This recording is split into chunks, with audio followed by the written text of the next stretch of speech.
Part 2 of our player contracts. Who gets one, who doesn't? Let's get into it. And Stevens lining up too. Let there be no mistake about that. Stevens went at him at 100 miles an hour. He get another go. He grabs him. He's grabbed play on behind the man. Welcome back to Further North, everybody. I'm excited to be back. So we have part 2 of the episode of us discussing all the out-of-contract players, which there is a lot. If you did not listen to the last episode, please go back and have a listen to that. Joel has tipped Cooper Harvey as an All-Australian half back. He's almost locked that like he did for us finals.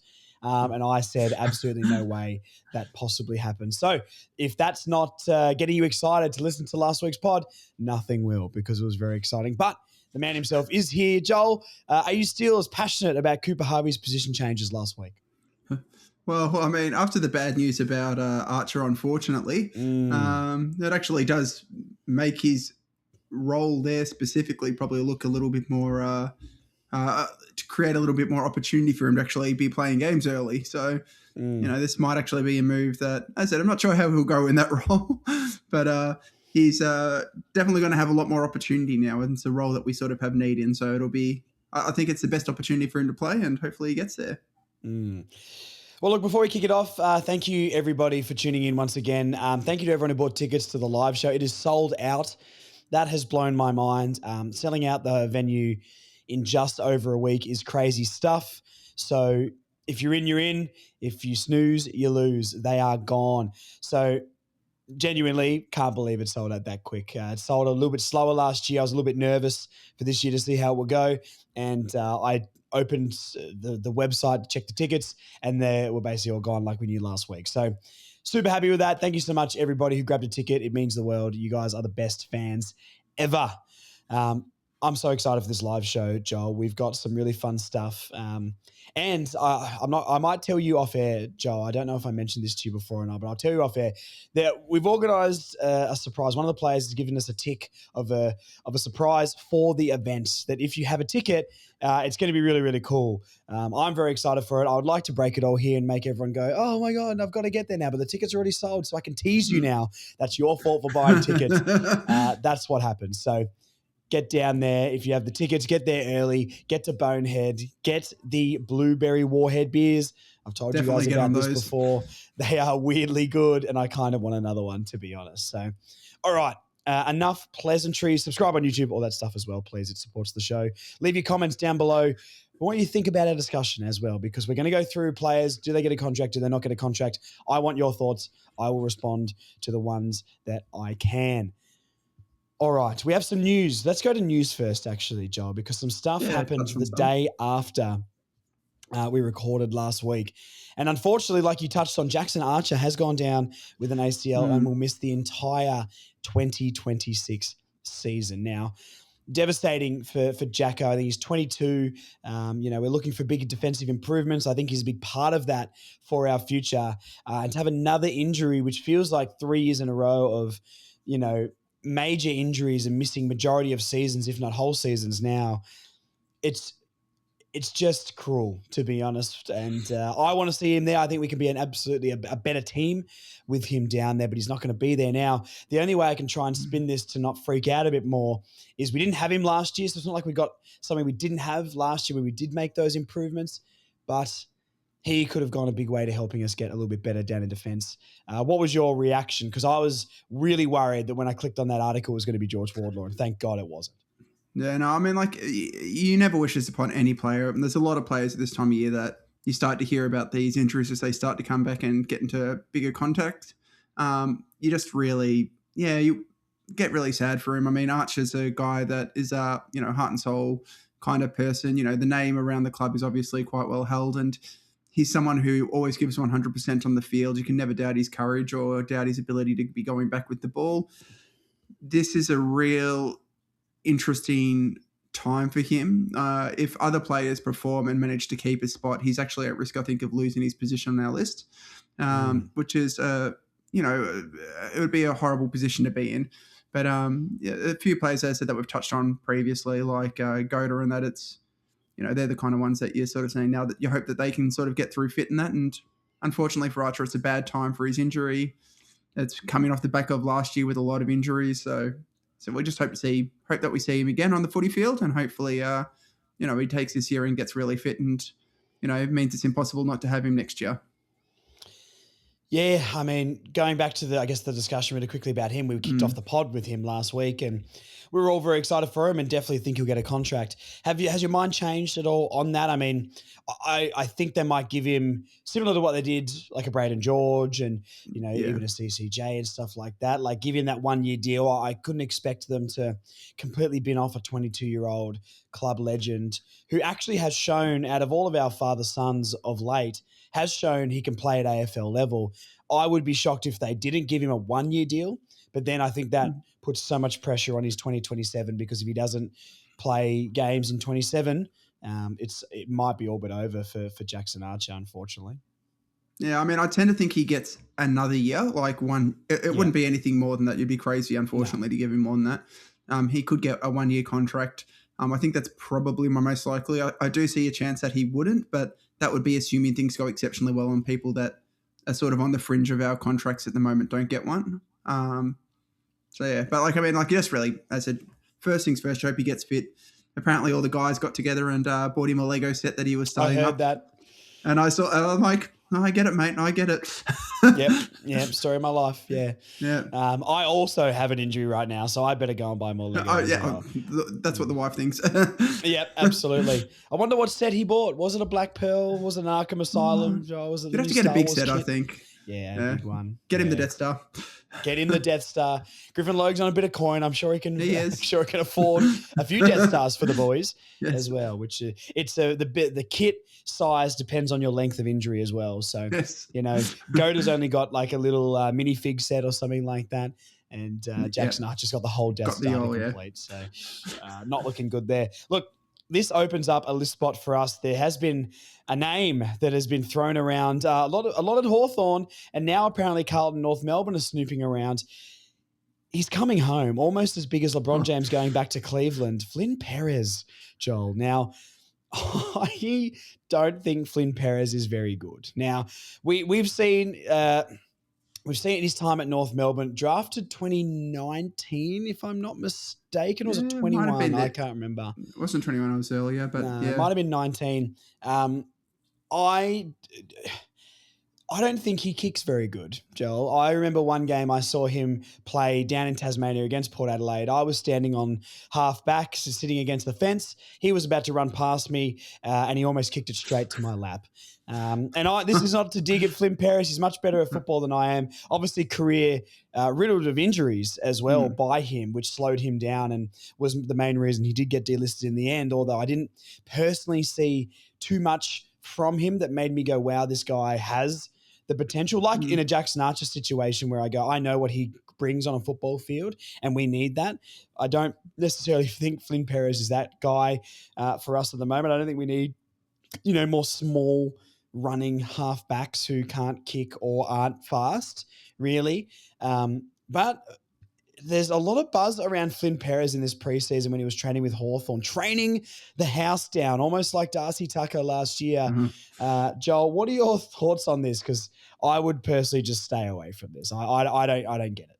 Yeah, no, I don't think he'll come to us. I think there's a slight chance with other lists. I mean, I don't think you go back and date the ex, so to speak. It's we've been together. It didn't work out at the time, so let's let it lie down where it is. So he's hopefully he does get it to a list. I mean, he was really, really unlucky with injury. He's in a role of need for us, which is probably part of the connection. And he has been one of the better players outside of the AFL system. I just think you just you don't go back there now. Though hopefully, if he does come to us, though, he'll be the best thing that we've ever got. I hope he's the greatest halfback of all time, to be honest. Him and Cooper Harvey off the halfback line, Joel. That is tasty. Now, speaking of new positions and things, training, we were talking a little bit before we started recording about some of the things you've been hearing through the week on training. There's some North pages you can follow that do talk about some things in training. I actually screenshotted the North Melbourne Shin Boners page because they do the training update and things like that. I could just read that out, or do you have any notes in particular here? I mean, maybe I'll go to this once I have a find it on read my through. phone. This is fantastic podcasting where I was Great, very, very slow yeah. on this. I think the major sort of takeaways that a lot of them were talking about was obviously Cherry's looking very ripe at the moment. He's looking really strong. He was going against Goad, and Goad, a lot of people are sort of suggesting it'll be a bit longer, which it will be. He's in a much better position than he was last year. But Cherry's been really strong, and he eventually moved forward. But when Goad had to rock against Darling, Goad was also giving Darling a bit of a toweling by all accounts. So that's really positive. The biggest takeaway for me, and the biggest thing I would love to talk about and hoping for the best, is Dersma looked exceptional on the day. Kicked 3 goals, including one from a one-handed pickup and outside 50, which is what you want to be hearing about Ders. If he's having a good off-season, it gets me excited. I'm really, really hoping for the best for Ders. Like, you know, I feel like this off-season, it seems like he's taken his seriousness about footy to another level. He looks like someone who is really engaged and wanting to get the best out of his career, and hopefully we see the rewards of that early this year. And if he comes on for us, his upside is as high as any of our top picks, to be fair. And I think people have forgotten that because he's not shown it on field so far. Let's hope that he gets to that level and gives us his best footy, and we see that this year coming and we have to give him a massive contract for it. Would be really good. Yeah, I mean, that's the situation you sort of want to be in. There's a little paragraph here or a sentence just about Doverston. It says and shout out to the North Melbourne Shinboners as well. Follow them on Facebook. Fantastic, reliable. We all know about them at this point, to be honest.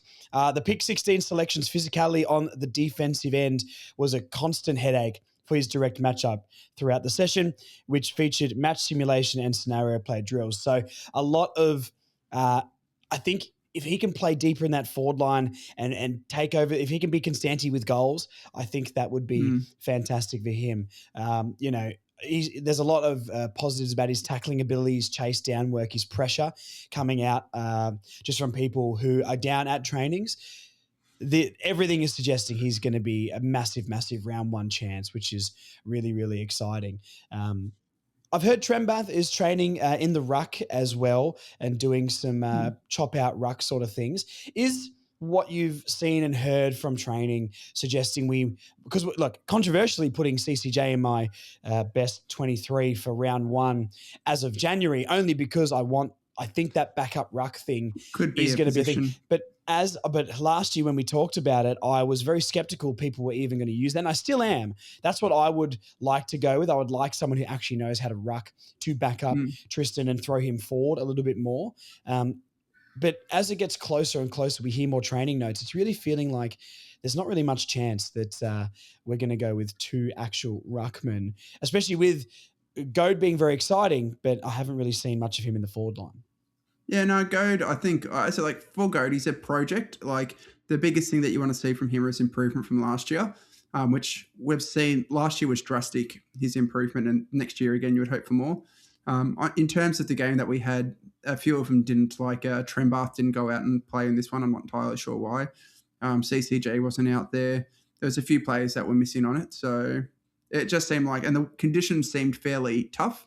Like it was a very windy day out there. The skills were not high by all accounts of it, which is not the best. So unfortunately, I mean, it's early on in the year on a very windy day on a very open oval. If you've ever been down to Arden Street in the wind, it is it catches. Oh, it catches everything in the field because it's so open. It's really tricky. But the skills weren't apparently in terms of disposal that high, but the intent is really, really good and really, really high. So yeah, a few of the players, obviously. Dylan Stevens is actually someone who got a lot of real positivity. People talking how he's, a few of the people were talking how he was not rated that highly and they didn't think he would be struggling for the side. But on his account, he was one of the cleanest by feet and kicked a couple of goals himself as well. I think he looked very good on the day. Jai apparently had a really, really good one as well. But I think Jai in his role is going to be really fantastic. I think this will be his best year in a long time, Jai. So I'm actually really bullish on him. I think he's going to have a fantastic year, and a lot of people who have talked negatively of him are going to be eating a lot of crow this year is my feel on him. Which is good for every single North Melbourne Great for the club. We want, great for the absolutely. Club. McKercher halfback, Foss wing I'm hearing as well. Yep. Hopefully Foss rotating through that midfield. I want Colby in the middle so bad. I still don't know if I'm going to get it. No. Clarkson, I know you're listening, mate. Please trust me on this one. I was right about Dill Stevens. I could be right about this too. Let's not go through all the things I've got wrong, by the way, because that won't help my argument. But look, Cherry. Weren't we all, mate? To be fair, it's not a solo thing by me. He was genuinely one of the worst players I've ever seen until he put that helmet on, and then he instantly became one of the best players I've ever seen. So I don't know what magical powers that helmet gave him, but strapped that thing and glue it to his head, as far as I'm concerned. Okay, look. Let's get into the rest of these, and we'll try and get through these a little bit quicker than last week because we were planning to do it all in one episode, and we did not because here we are for part 2. Okay, let's get into this. Jacob Constanti is out of contract. He triggered his extra 1-year deal thing, which was in his contract. Another year of Jacob Constanti. We've talked about this positional battle on the last show a bit. Where do you see him in the pecking order? Is there any chance Doveston and Constanti can line up in round 1? Or if not, who do you think gets the nod round 1? It's going to be a really interesting watch round 1. I have 4 players in that position, and all of them, with the exception of, or 3 of them are out of contract at the end of the year, which is obviously Banch. Doveston's going to, I reckon Doveston plays round 1. Banch, Constanti, and Hansen Jr. I think are fighting it out for the second role. Maybe Hansen Jr. and Banch could go a bit higher, but I think it'll be struggling to carry all 3. I have Banch ahead at the moment, but it's razor margins for those guys. And like at the end of the year, it's going to be like Constanti played every game. Like I don't think that's, I don't think it would be controversial to assume that he would be ahead, but it's going to be a real tough because Banch, by all accounts, is having a fantastic off-season and a fantastic. Every time I've seen him, he's like training the house down. But so Constanti's quietly going about it as having a fantastic off-season as well. Like he's looking as fit as ever. If he starts kicking goals, like there's no reason you don't play him. Like it's going to be a really fascinating watch. I personally have him as on the bottom of the pecking order at the moment, but that's not due to his effort. That's just due to my eye test at the moment. Come round 1, if they name any combination of those 3 or 4, I wouldn't be surprised. Not hugely invested in Hansen Jr. personally, but that being said, I think, the club was at the start of the year, and I don't think he's done a lot wrong this offseason either. So it'll be an interesting watch. How do you have the order of these guys? I know you are pretty high on JK. Oh, look, high is maybe not the right word, but I think he deserves a little bit more credit than what he got. I can fully see why people don't rate him as well, so don't get me twisted on that. But like, yes, I agree. He needs more goals. Like we all know that. No, not even me. He's going to get blinded by a bit of tackle pressure. But I've heard people go back and forward on his pressure as well. I think his pressure was good. I know maybe you can look at stats and they suggest it was maybe average pressure. But watching the games, it's the things he does to stop the ball from progressing quite as quickly as it can do for us. So I liked what he brought as a 20-year-old, first year playing every game. I like his mold of player. I think he created opportunities for himself to score. So with maturity, they could turn into goals. I would have him behind Doveston. I would have him ahead of Banch personally. And we did debate this a bit last week, but I didn't quite see it from Banch last year of why he's going to be on a football field, what he gives you exactly. Competitiveness is fine, but I think I need something that's not quite as not hypothetical, but that can translate into winning one-on-ones or winning contests and winning football games. And I think I've seen that from Constanti a little bit more than I have Banch. Although, like you said, it's not a far margin. I wouldn't mind seeing Banch play. I think his package as a footballer, say from the VFL, looks very, very good. I just maybe I haven't seen that translated AFL level yet. So I would go Doveston, Constanti, Banch, and then, RHJ probably at the bottom of that. I think Banch maybe has a higher upside, but I feel more confident that Constanti will be solid at AFL level. So, it depends what you want people to bring, to be honest. But I've definitely seen more on a football field from Constanti than I think Banch is. And Constanti's have a bigger sample size, of course. I just need to see a little bit more from Banch, especially preseason games and training footage and all that sort of stuff. I need to go down and have a look, and then maybe we will see. But that's probably where I'm going to stand at the moment. Constanti contract. You're the GM right now, Joel. You're Clarkson sitting up in the ivory tower, big desk, big chair, big decisions to make. Constanti contract, yes or no? It'll come to. I wouldn't make my decision till the end of the year with a full sample size, and it's going to be one of those. Definitely one of RHJ, Bench, and Constanti are losing their contract. The question mark's who. And like they've Predict got it, Joel. Are you giving him a contract? Yes or no? I need you to sign that paperwork right now. Just put your cards on the table. I would keep him for another year. Yep. I would keep him for one more. I reckon he'll stay on. I reckon Bench will stay on. I reckon Hanson Jr. loses his contract is my gut feel. Yeah, I agree. All right, let's go to the next player, which is Luke McDonald. Now, things changed with the Jackson Archer injury. I think he's going to be in the 22 definitely now. He's the one that I would give that chance to. First half of the year last year, very, very good numbers from Luke McDonald. He did really, really well. I remember when Jackson Archer went out and we were all very, very worried who's going to lock down on anybody. And he definitely quieted some of the haters. I think he is going to be a very important player to us. It's interesting when a player turns 30, 31. Some people go, he's only 31. You know, he's got a few years left. He can be a good player. Other people go, he's 31. That's really old. I'm in the earlier category for that. I don't think 31 is a year you fall off a cliff in general. Some players will, some players won't. I think he's got enough to give for the next couple of years to play at a decent level, if not, you know, be in the twos and try and work his way back in. A name that's always very criticised in the North Melbourne world. Yeah, but very much so. Anyone who watched the games knows that Luke McDonald was playing very, very well before he got his injury last year. No one can really deny that. I think he starts round one now, and I think he would be my go-to over anybody else on the list if we we're going to do some sort of lockdown job down there.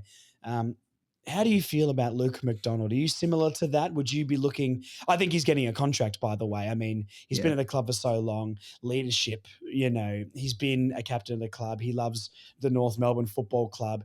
I don't think there's any way he doesn't get a 1, maybe 2-year extension potentially to reward his efforts for this football club, which, you know, he has been a very good servant to us. Do you agree with that, Joel?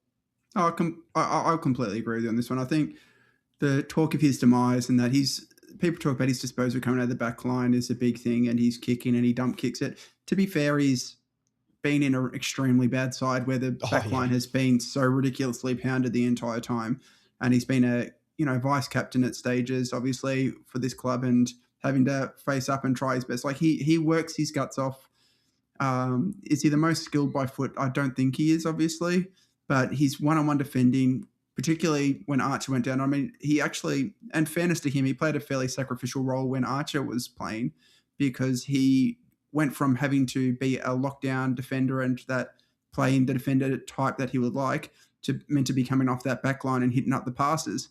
And he changed his role and he got exposed by a lot of the smaller defenders because he had to move to those necessarily. So he'll get another year. I'd be shocked if he didn't. He'll play if he's fit, he's playing every game. We don't have a huge amount of players in that archetype. I'd like to see him to be able to be phased out, but there's no one coming up to me that's going to phase him out of that list at the moment, and no one that's going to be able to do the role that he does for us. So I'm not sure. As I said, people who don't like him are going to have to get used to him for probably another 12, 24 months, I reckon. And I, for one, really like him. I know he's limited, but he plays a role and he'll play it better if, number one, they defend better up the midfield, which is an ongoing question for me. And if he can play on just a lockdown and worry about defending, which he's going to because you're going to be having distributors. It looks like McKercher and Daniel are both playing that role again this year. So, you know, he'll have to get used to him in that role, and I think he'll look good this year to start off as well. Hardiman, which we talked about last week, is probably the only other one on the list I would trust with that. Go to me. I mean, he's not fit for one, so let's wait till he actually gets fit because that isn't someone who's really in the conversation for round one, I don't think. And he's 190 centimeters. Like he's not that defender, and you know he's not going to be that guy I would want to put on a Fritz or something like that, or even like definitely not a smaller player. So definitely not smaller, yeah. There's really only those two guys now. Archer is gone that I would trust. Who knows if Cooper is going to turn to the greatest small defender we've ever seen. But I highly doubt that. So it's, if you are anti-Luke McDonald, don't give me a rant down below. I'm not really interested in that. But I want you to tell me who the number one player on the list is. Let's go outside of Hardiman, because I know Hardiman's probably the next one for everybody. Hypothetical, if you didn't have McDonald, Hardiman, and Archer, right? Who is your guy on the list you would put on a medium to small forward to lock down? I'd be really, really interested to see where we all go with this, because let's go for round one as well. Goda is not playing round one. Who would you trust on that list? Is it going to be a Harvey now? Is it going to be a Foss or something like that? It's really, really interesting. So please let us know down below. The next one is very interesting, Joel. Another veteran, Luke Parker. Only got a 2-year deal, apparently. I thought there was a 3-year deal on the table for him. That's what he signed, but a 2-year deal. I would be shocked if he didn't get another 1-year deal, to be honest. I just don't think Luke Parker's going to drop off much. I could see him playing in the forward line a little bit more, especially if that midfield is clicking, and I've got absolutely no problem with that, by the way. I think he's a really important player. Going off what I said before about players with age, he's 32, going on 33. Another year makes a lot of sense. Leadership alone, structuring, just being a voice for those younger guys, I think is so crucial. So I'd give him another year now, to be honest. Oh, I mean, 1,000%. If he doesn't get a contract, it's one of two reasons. One, his body's completely broken down and he wants out, or two, we've done something ridiculous and had an incredible season that we don't need him anymore. I don't think we do either of those, hopefully. Oh, no, the first one we hope we do. I hope we do the second one, Joel. The second one I really hope for, but I don't think we realistically do either of those. Him on not a single North fan will. His complete opposite of McDonald's situation. Everyone agrees. Parker another year. Like, unless something drastically changed, him walking into that building is just worth the value of having him around for the young guys. You can see how they look up to him. So definitely keeping. Yeah, it's so interesting as well, the discussion around this, because, McDonald being like, a year to 18 months younger than Luke Parker. I know they're different levels of players. I understand that, but we're so convinced Luke McDonald's old and past it. And we're also convinced that Parker should be staying on. Yeah, so interesting. But hey, that's the narratives we form in our head. So each to their own. Everyone's entitled to their opinion. But not much to discuss about Luke Parker. I think everyone would agree. Another year, regardless, even if he's not going to play and gets pushed out of that midfield, almost like a Darling, do we then give him another deal, even if it's off the field stuff, even if he's coming off the bench or doing whatever? I think that would be 100% worth it. One really quick point as well, because it's just sparked in my brain from that discussion about even me mentioning Parker might come off the bench there. When I did my best 23, the biggest criticism I got outside of CCJ was Foss is on the bench. And I was so baffled, because he's going to play games, guys. I just don't understand. It's almost like people thought me putting him on the bench meant he was like a bottom 5 player in the 23. And I was like, no, I'm going for structure here, guys. I'm going for where everything makes sense. And he's, I don't know if I'd put him off the halfback line to start over Hardimans, Daniels, McKerchers. And on the wings, I think it was fairly locked with Simpkin. I put McKercher up on that wing. It was just merely he's on the bench because I didn't exactly know where he's going to start on the field, but he's absolutely good enough. So I was baffled about how upset people were that I had him on the bench. I didn't think that mattered at all. But hey, I'll remember that for next time, guys. I do apologize. Okay. Well, yes. Toby Pink. This is an interesting one, I think, because Threadgold, Dawson coming up behind him, Griffin Logue coming back, which, once again, interesting getting him to do the media stuff as well. I feel like there's a bit of Griffin Logue hype happening around North Melbourne. I love Toby Pink, and I want him to stay at this football club. I think his performances last year absolutely deserved that. But I can also see a scenario where Logue is there, Chom is there, Threadgold, Dawson, one of those will be there. I think he would be a player that's more than happy to sort of sign a contract, play in the twos, and then keep fighting for his spot, because I think he's got that determination. And I think, any injury, once we've said before, even if he's not in your best 23 to start round one, any injuries and Toby Pink comes in, I'm actually pretty happy with that. I think he's a good player. But yeah, there is a world I envision that maybe we go, okay, we have this core of key defenders now. I think we're all right, especially if we do have plans to sign a key defender and upgrade, our best or second best defender as of the next season. How do you feel about this? Because even talking about him not getting a deal feels really, really harsh, because I love what he did last year, and I think he's a really solid footballer. And there's a part of me that goes, yeah, I kind of want him in the best 23. But then, yeah, thinking about this scenario from the outside looking in, it's interesting. Yeah, no, very much so. I have I probably have him start in the year, but like in our most ideal situation with upsides, by the end of the year, it's Chom, it's Dawson, and it's Logue. And I think Logue's upside is actually, like, people forget how good Logue can actually be. Like, Yep. Logue can actually be very, very good. Pink passed him last year with on-field output. I still think that the advantages from physicality wise, it still goes with Logue. It's a tough one, Pink, because like he's a very beloved member, and I mean I love him around there, but there's a genuine chance he's not on our list come 2027, I think, and not a huge. Like, I think he's getting the most out of his football and the most out of his body. It's just the people around him just have a little bit more AFL assets, so it's the way I describe Maybe it. upside, potential. More upside, yeah. I mean, like, though that being said, he's got a great footy brain. I think he's exceptional in his positioning. He's strong and he works really hard. I just think, like, when you saw him against Richmond getting torched a bit by Lynch the second time they matched up, and there wasn't a huge amount he could do. He's undersized against a Lynch, in fairness. He torched him the first time, but Lynch was... And the way that you beat Lynch, and they beat him in that game as well, was you go to his head because he's, easy to distract. Slightly undersized. Yeah. I understand. I think...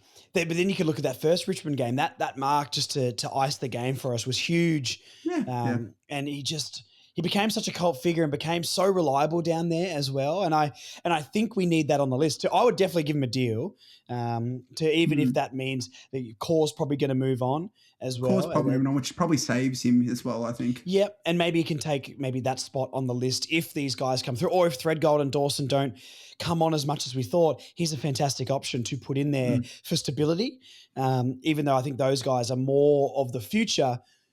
I want Toby around, and I think he's a good character. I'm so lucky to have him on the show, and he's one of the nicest guests I've met. And I really like the guy. I think we all fell in love with him last year, with his personality and all that sort of stuff. But, you don't just fall in love with someone's personality if they're not producing on the football field. And he absolutely earned his spot.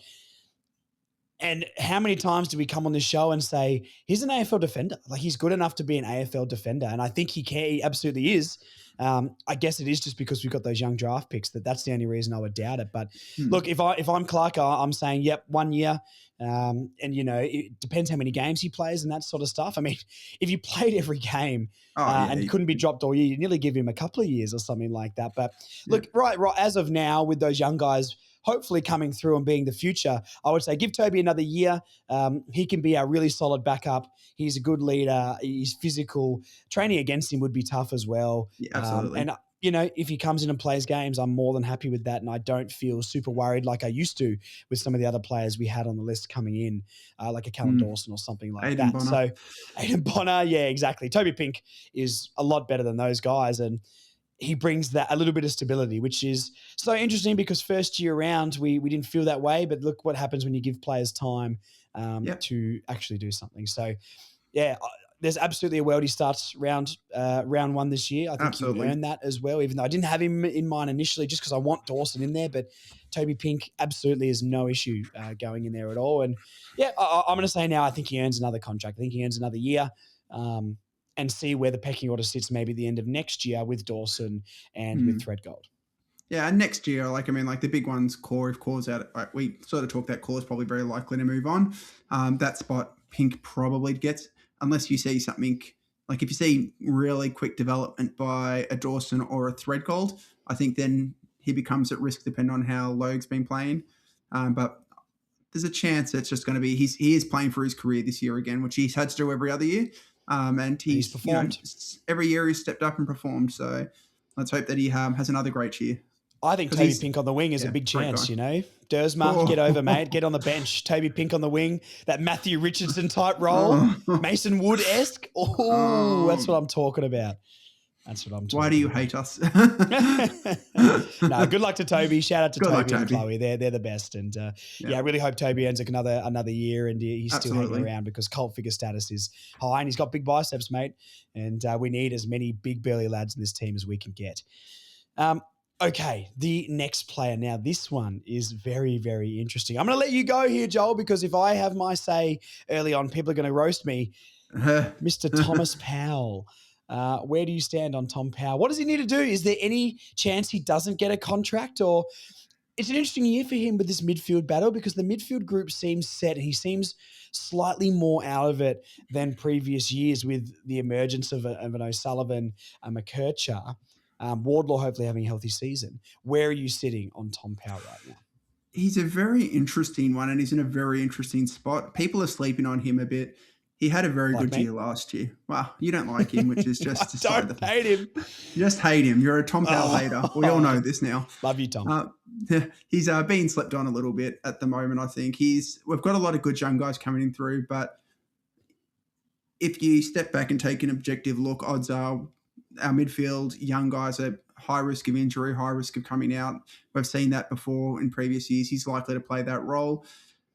I wouldn't have hated if they had have shopped him this off-season just past. Mm-hmm. And this one coming, I wouldn't hate if they shopped him as well.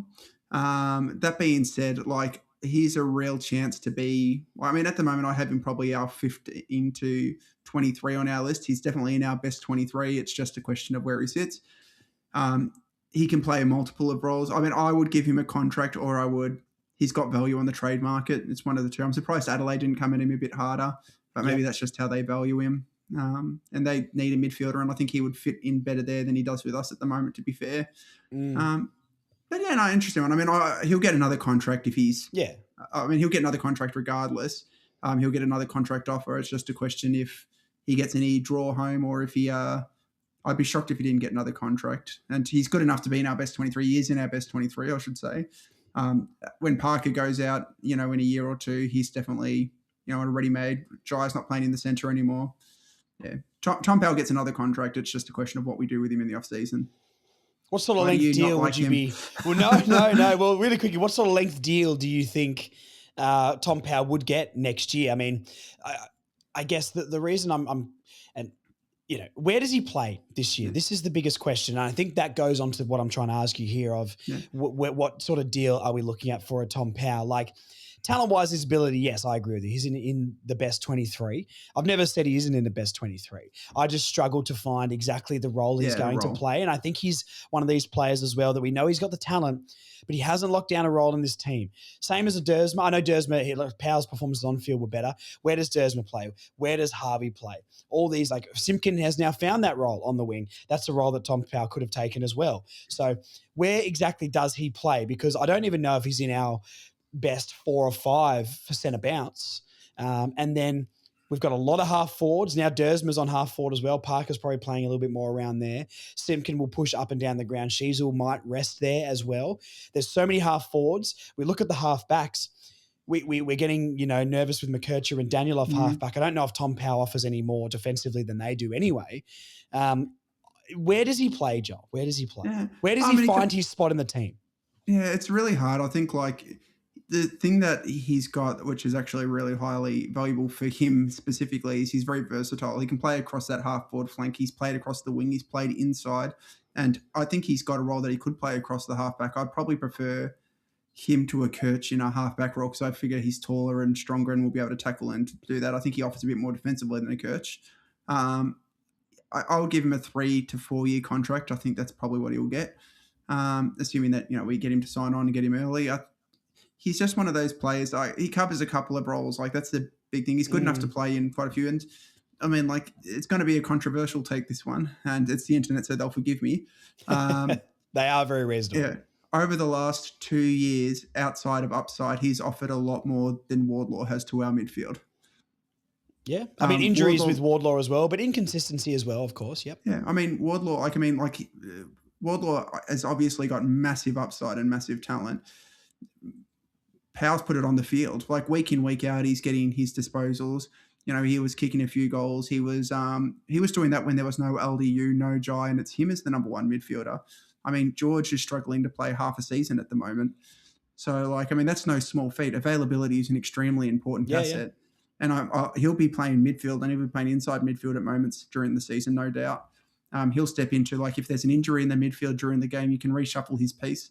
If there's an injury to the half-forward flank, you can shuffle him into that place. His value is, I think he's got very high value. He's been slept on this off-season. Okay. No, look, I actually kind of agree with you there. I think his role could be that Mr. Fix-It type thing. I think, does he lock down a spot in the start, like the 18 people on the field, and we know where he's playing? Probably not, to be honest. No. But as a bench player, as a really reliable bench player, getting put in different positions each game, depending on matchups, depending on injuries and all that sort of stuff. I don't really have a massive problem with him playing multiple roles. So, I don't think he's as strong in the center bounce as we think. I actually don't think he's quite good in there at all. But around the ground, I think he can absolutely do really well from stoppages. I think center bounce, I don't know if it's because there's not enough people around him and he's got to create too much by himself before the people get in. Around the ground, I actually really like him from the stoppages, the throw-ins and that sort of stuff. I think he's dangerous. I think he's clean with his hands and he does have a little bit of a burst. So, playing sort of between the half forward and half back line on either side of the ground, I wouldn't have a massive problem with. So, yeah, I tend to agree. I think his upside is still quite high. I think maybe a 3-year deal for Tom Powell and lock him down. And that retains his value as well. If he was ever looking to go home, maybe we can do a deal with Adelaide or Port Adelaide or something for key positions or something like that. Or if not, he's a really important Mr. Fix-It sort of role player for us, which every team does have. All good premiership teams have those. So, maybe not quite as roasting for me with Tom Powell as people would expect. But, hey, the internet has decided I don't like him, and that is not the case whatsoever. Bailey Scott, another incredibly interesting one. There's a lot to talk about with Bailey Scott because, seeing some of the highlight packages the club has posted through the week, there was a lot of Bailey Scott in those highlight packages. It's such a hard one to think about off the top of your head because, and I think I asked Marnie this question when we did our best 23. Why can't he just get back to where he was? Why can't he do that? And it feels, and I don't have him anywhere near the best 23 at the moment personally because of the last year's performance. The cliff and off he went. But is there really no chance he can't get back to what he did before? Because that was a name on the team sheet every week for 3 years straight that we were like, Bailey Scott plays. I mean, start of last year, you put his name down. No one would have had him out of the 23 that round one last year. For our club, it's going to sound like a bit of a strange thing, but it's a good thing that I think that he's moved out from the aspect of we've had players step into that role that are stronger. Dill Stevens pushed him out of that side on merit. Your guy, absolutely. He's pushed him out on merit. And Bailey, it's just been exceptionally disappointing. But I'll say the same thing I said about CCJ. It's a new year. It's a new opportunity for him. He's got a great opportunity to come in and be able to play the football that we need him to. His best asset is his running. His tank, his tank. His kicking leaves a bit to be desired. His defensive work, I think, has been okay without being ever great. I'll ask you this question. If you had the options of a slightly improved year from Bailey Scott versus re-signing Archer for another year, which one do you take? Archer. Same. Yeah. And that's it's a more positional need. I think Archer's 22, he's got upside. Bailey Scott. And that's where Bailey Scott sits now. Yeah, and it honestly, and you tell me if you feel the same, I feel like the wing role in the AFL has evolved a lot. I feel like you need more hybrid players that can impact forward and defensively a lot more than they can just get up and down and run.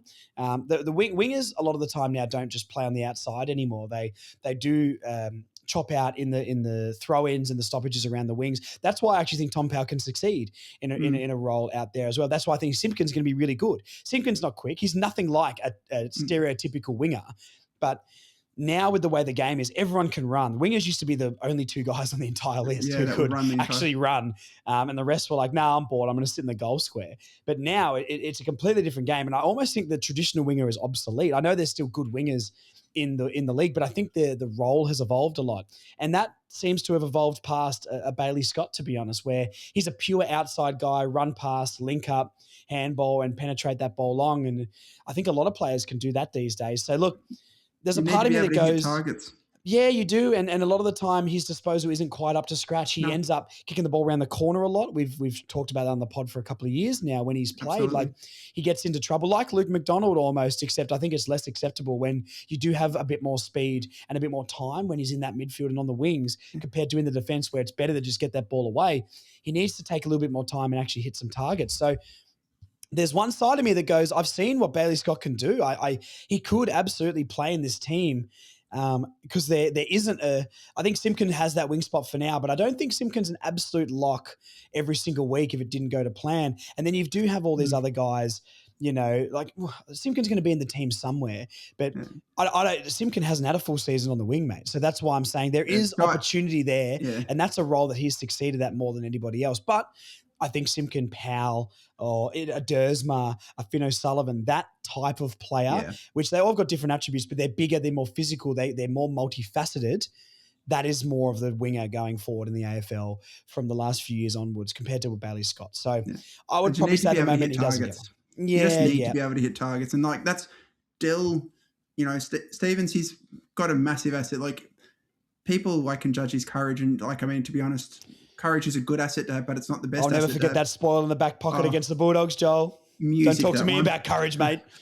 But then his ability to hit targets going forward and to spot people up is actually really extremely, extremely valuable. I'd rather give up a little bit in defense for a Dill Stevens type when he hits targets, which I think his defense has been greatly improved this year. It's effort, isn't it, though? It's willingness to put his body on the line. Last year was 10 times better than the year before. Yeah, absolutely. And his ability to hit targets, though, is something that we desperately need. Like, there's not a lot of players on our list who do that well. And Dill is someone who I want the ball in his hand kicking into the 50. He's a great kick. Tom Powell was actually our biggest goal assist player, just as a side note. No, I did know that too. Which is actually... It's another thing just to add to him for, yet again, the Tom Powell haters out there. Not that I no, but this is what I'm saying with him on the outside and stuff. He makes good decisions when he's on the outside. When he's in that midfield, like a lot of other players too. It's not just a Tom Powell It's the pressure of the inside mid. You want to get it to those outside players. It's not a hoofing that ball. And I think he was as big a culprit as an LDU or Wardlaw. But I think LDU and Wardlaw offer a lot more in the whole centre bounce package with toughness, explosiveness than Tom Powell does. But Tom Powell's a good decision maker, mate. His link-up play around the ground with his handball, and he can hit a target. I'm just repeating myself over and over again. You guys have decided I hate him anyway, so I'm not going to try and convince you otherwise. I know in my heart how I feel about Tom Powell. Put a helmet on him. Yes, 100%. Yeah, I'll get it. If Tom Powell wears a helmet in his career, I'll get a Tom Powell jersey. I'll get his number on my back. Yeah. Okay, let's go. Stop talking about Tom Powell, Joel. I'm over this. Bailey Scott, gut feel right now, is he getting a contract? I'd unfortunately probably say no. Yeah. No. But, hopefully, hope to be wrong. Yeah, hopefully wrong. Okay, let's go on to River Stevens. I don't know if River Stevens gets a game, unfortunately. I mean, we're a lot of talk about all these small forwards. I'd have RHJ in front of River. That his name was there. River, we didn't really get much of a look into River. He actually had a few games where he kicked some goals and looked okay early in the twos last year from memory. I don't have the stats on me, but if we give him a contract, it's purely for more development. I mean, he wouldn't be on much money, so I wouldn't be against giving him a deal just to see what happens, but he feels like a bit of a skeptical sort of player to come on. Son of a gun, as we know, but I don't think I saw quite enough from him to warrant another deal, but it also wouldn't shock me just for a pure development point of view to give him another deal. But there's not really much to talk about with River Stevens here. I'd like to have a few more hot takes on this one and a bit more of a debate, but we just haven't seen him. If we were going to re-sign him, I would give him without sounding too negative about it, I wouldn't have given him a AFL level contract. I would have given him a rookie list contract. At the time. Like, he had a lot of development to do.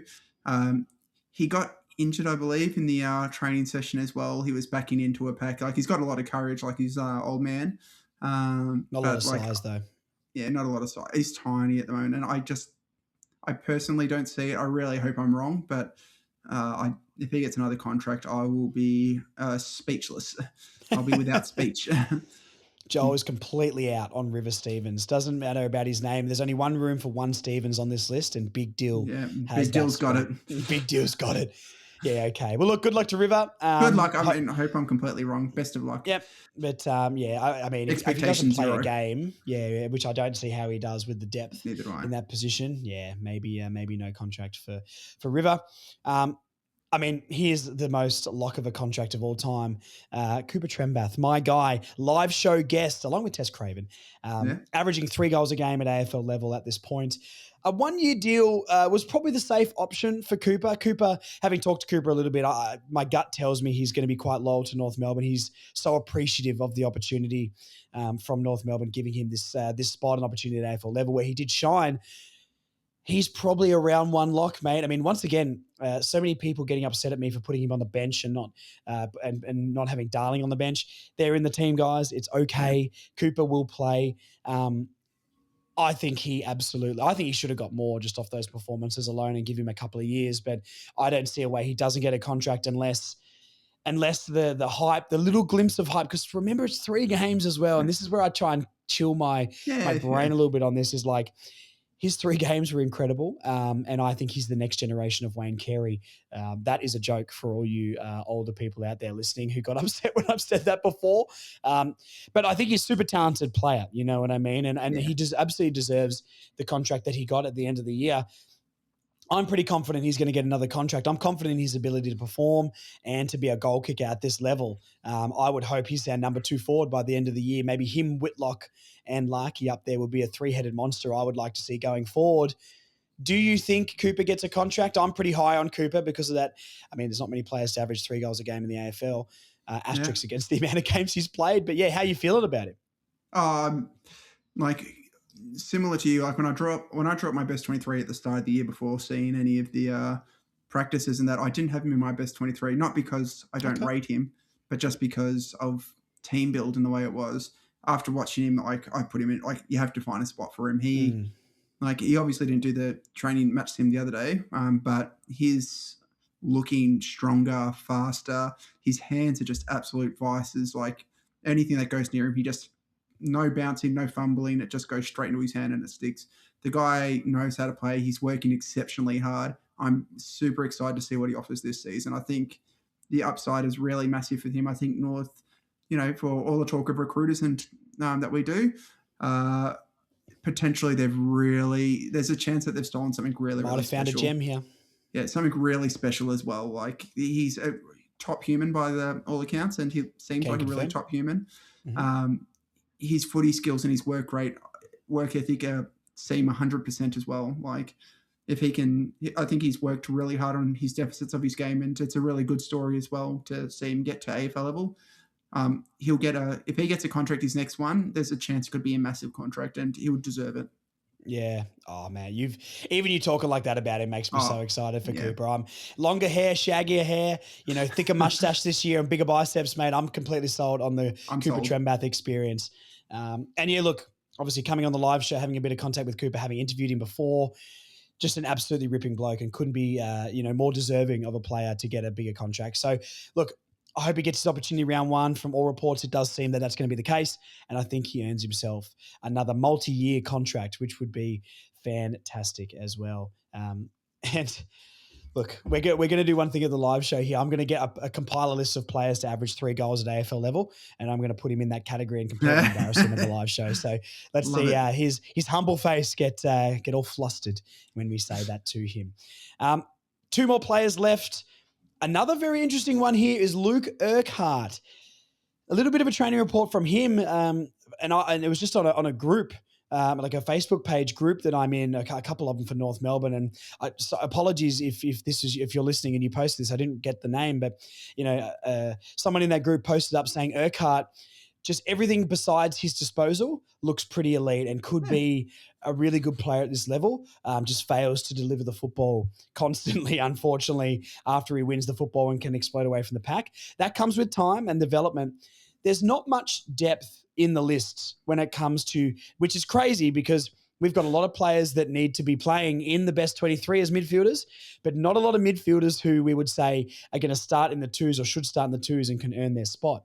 Honestly, he's probably the only one on the team that I can really see playing like actual specific just midfielder, not these hybrid players like a Dersma and whatever, but as a pure midfielder, he's probably the only one that I think starts in the 2s and could push into the side. With Will Phillips going, obviously Sam Harris potentially in the next draft coming in and giving more depth in that position. We actually don't have too much depth in the midfield when it comes to non-best 23 players. I would assume that means he gets a contract.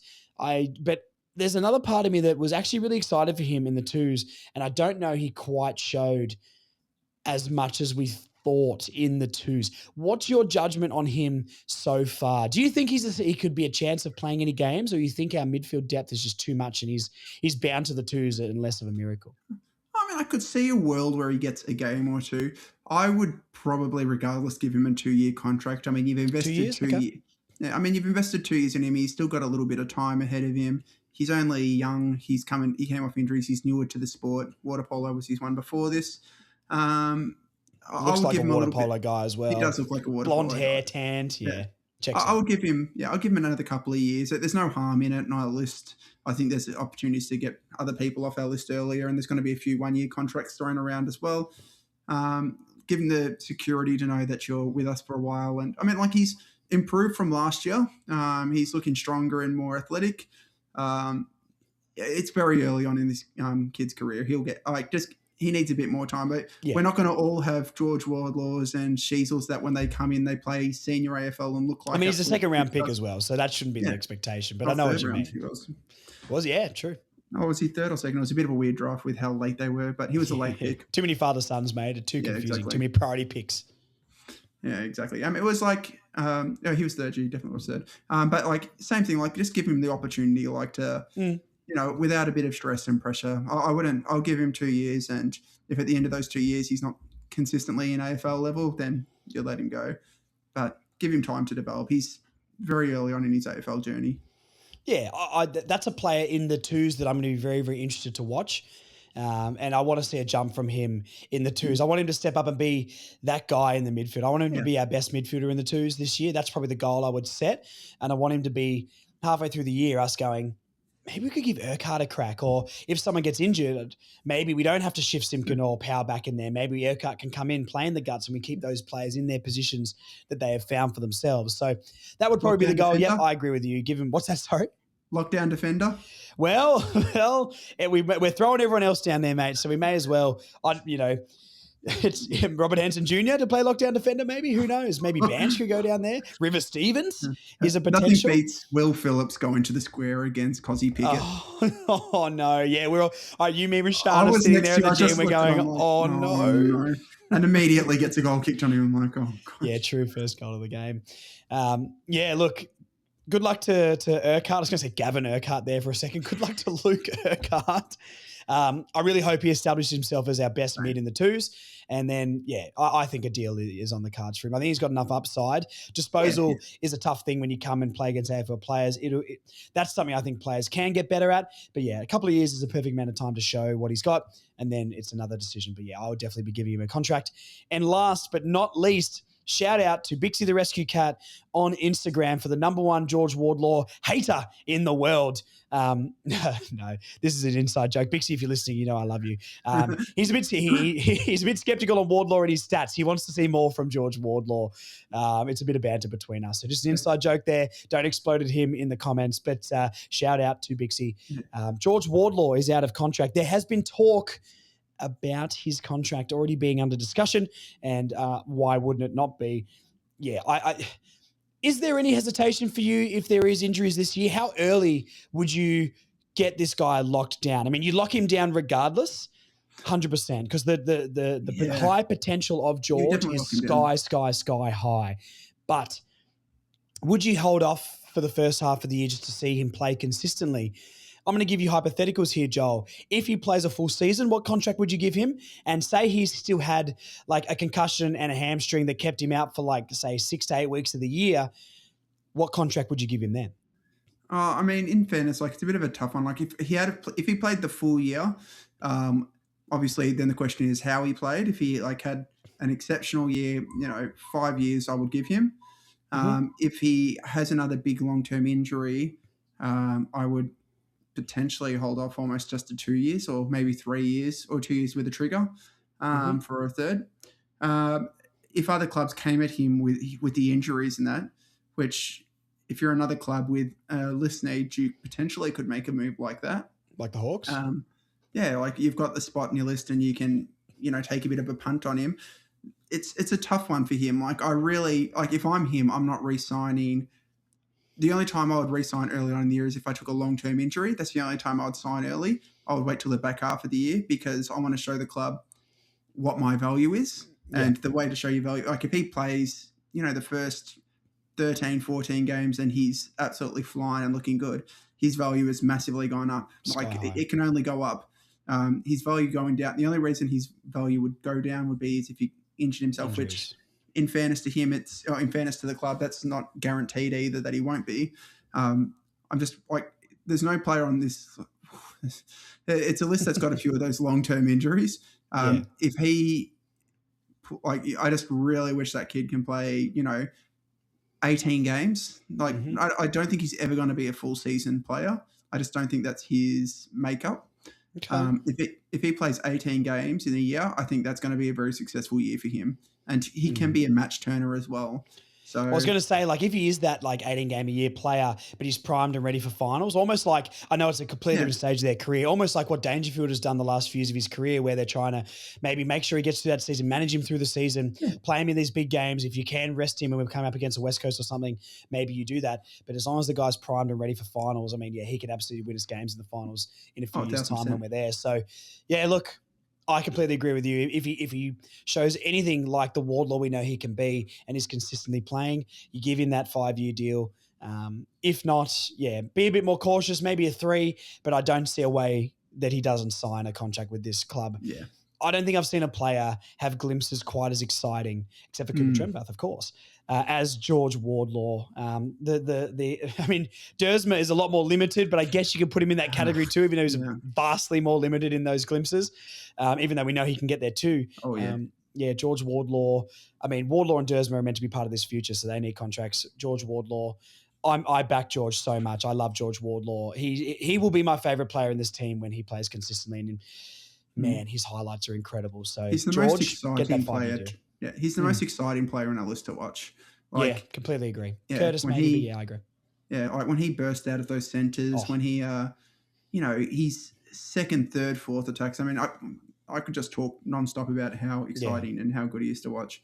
I thought he had a down patch last year in the middle, but then towards the end, you saw what he was capable of again when they put him straight back into the guts and he was fighting in that position. He's a one trick pony, as in like you put him in the center, you can't play him anywhere else. So I don't think you can play him as a deep forward. You can't. You don't play him reckon as one day he could potentially do that? I think he might be able to. I just don't see it for him. I just see him like you put him in the guts and you make him, carry the ball out or, harass people by tackling. I can't see him in the square one-on-one. Like you George could do that Wardlaw locked down in the back line, mate. Maybe he takes the Jackson Archer role. Watch out. Oh gosh, yeah. I mean, that's all he does in me. It's like LDU. LDU can occasionally drop into a forward, but I just see. Yeah, well, they tried that last year with LDU. He played a lot, like in the forward line, trying to do that. Patrick Dangerfield, Dustin Martin isolation sort of thing. So it'd be interesting. Like I think Wardlaw's more physically dominant. So that's why I kind of would. Mark as well. But that's why I could see him playing in a goal square. I reckon in a couple of years he can absolutely do it. I will back him to play some forward minutes eventually. If he's going to be that player that we do need to rest, I think that's an important part of making him get through seasons is being able to play in the forward line. That Collingwood game, I think it was when we at halftime we're at 50 points up. Yes, he was incredible. But he had that shot on goal near halftime with it was one of the most brilliant passages of play, and he missed it. And it's like, damn, like he dribbled it out of bounds. I know, yeah, but he's had other ones where he's done really well. He had a few passages this year where he slotted it from the boundary line as well. So it's all development. We're saying this with Urquhart as well, with disposal and time with the footy and stuff. Wardlaw's potential is too good. I mean, more report from training. Apparently, one of the sim went down to the last minute. He burst from a pack on the wing, beat 3 players, speared it on the Darling's chest. And, we know he can do it. His disposal can be really good or it can be really poor. But we know he can do it. So I'm backing George. 5 years, George Wardlaw. Sign him up right now. I love George Wardlaw. No, I love it. Yeah, no, get him contract. Just like I said, like, don't be too scared when he hasn't signed in the first half of the year. I don't expect him to, and nor should he. If I'm his manager, both parties probably it's not in their best interest. Yeah, and if I'm, I mean, like that's what you're doing. Short, you're holding off. You want to show what your value is before you do anything. Fair enough. Well, look, we've come to the end. That is the entire out of contract list of players for 2026. 2 parts. It's hot in here, Joel. We've gone through the trenches, but we've come out the other side, and here we are. Thank you for listening, everybody. Please subscribe on YouTube. 5-star reviews on Apple and Spotify help me so much. If you can leave a comment as well on Apple and just write a little paragraph, it does help the show get up in the algorithm and puts it out to more people, which is free, not much of your time, and the best way to repay anything that I can give you guys of podcast every single week talking about the best football club on earth, even though it's time to win a few more games. Joel, thank you for coming on. We're going to have you back here. I don't know if people will see you before the live show or not. Who knows if we're going to recruit you next week, or Marnie or Chief or Rashaan. Someone comes in. Yeah, someone will be here. Good rotation. Not a bad rotation for the Further North podcast. What a gang I've assembled. We're like it's Avengers-esque, which is fantastic. Oh, definitely. But, or maybe more like the DCU sort of version of that. Justice League. Are we more Justice League or are we more Avengers? Who knows? We can figure that out. Put down in the comments below if you've made it to the end of this episode. I want you to tell us, maybe when I go on with Dean and Jason and Bailey and everyone else, we like to call ourselves the North Melbourne Avengers. So, are we more the Justice League with Marnie, Rashaan, Joel, and Chief and myself? And if we are the Justice League, I want you to write down who we are in the Justice League. Surely I'm Batman. Please, for the love of God, could I be Batman? Because we're really running out of characters there that I'm interested in. Okay, Aquaman. Oh, no. Joel is Blue Beetle, which is incredibly exciting, who's not even part of the Justice League, but that is one of the most boring superheroes I could ever imagine. Name us. Who are we in the DCU down below for everyone who comes on the Further North pod? I will respond to every single comment of those and review your picks. Because that will be so fun. Okay, that is enough. Joel, thank you for coming on once again. Thank you for listening, everybody. Thank you to everyone who's bought tickets to the live show. Get amongst us on the socials as well. Facebook, Instagram are the main two socials. I'm thinking of doing some Q&A questions coming up for some off-season content as well. So if you want your questions asked on the pod, that is where to go. Joel, thank you once again. Thank you for listening, everybody. We'll be back next week to talk more North, which is incredibly exciting. Thanks, guys. Thanks for having us again.